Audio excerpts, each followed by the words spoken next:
Si vous regardez cette vidéo, c'est que vous vous intéressez de près ou de loin à la question de l'innovation et que vous souhaitez comprendre ce qu'est le proof-making, ses principes de base, ainsi peut-être que la manière dont il pourrait contribuer à vos différents projets. Pour commencer, sachez que la raison d'être de cette approche est de proposer des pratiques d'expérimentation rapides et frugales, permettant d'accroître la portée transformative des projets et de créer de la valeur pour un maximum de parties prenantes, en particulier les utilisateurs finaux. Concrètement, le proof-making vise à inventer des preuves de toutes sortes et à tout moment d'un projet d'innovation, afin de faire mûrir les hypothèses, de rendre robustes les propositions et d'éclairer progressivement les décideurs à moindre coût. Mais qu'est-ce qu'une preuve ?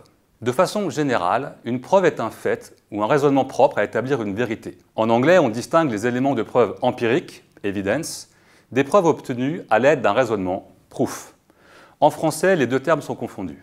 Les preuves jouent un rôle central dans de nombreux domaines, comme les enquêtes, les sciences expérimentales ou la logique. En les classant par rapport au temps, on peut distinguer 4 types de preuves classiques: rétrospectives, prospectives, expérimentales et formelles. Tous ces types de preuves contribuent à mieux connaître une situation, à la comprendre, à l'analyser, voire à en prédire certaines évolutions.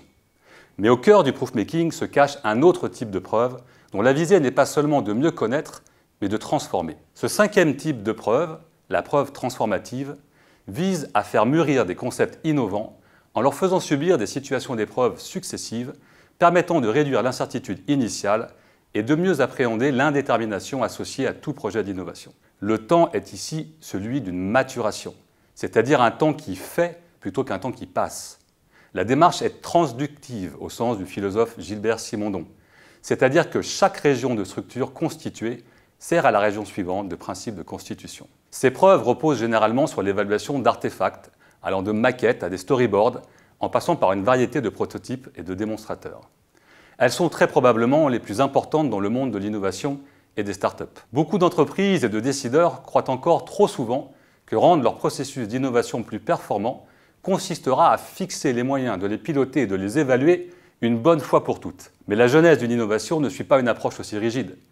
Pratiquer avec méthode ne signifie pas suivre une méthode donnée, mais plutôt faire de la méthode un objet d'invention.